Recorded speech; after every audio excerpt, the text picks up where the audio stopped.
We verify the non-plated drills have been moved to the drill. The next step we'll do is we will take measurements of the outline to verify the sizes that the customer has told us they want the board to be routed to. We know that this is 0. And if we scroll to the right, we know that this dimension is 10.25. And if we zoom to the top, it's 10 inches. So this board, if it was perfectly square, would be 10.25 by 10 inches. We can take a quick measurement of the outline that they provided us with and verify easily that it is 10.25 in the X direction and 10 inches in the Y.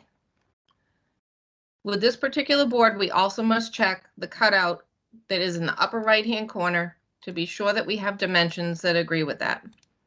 In this case, the customer supplied us with dimensions.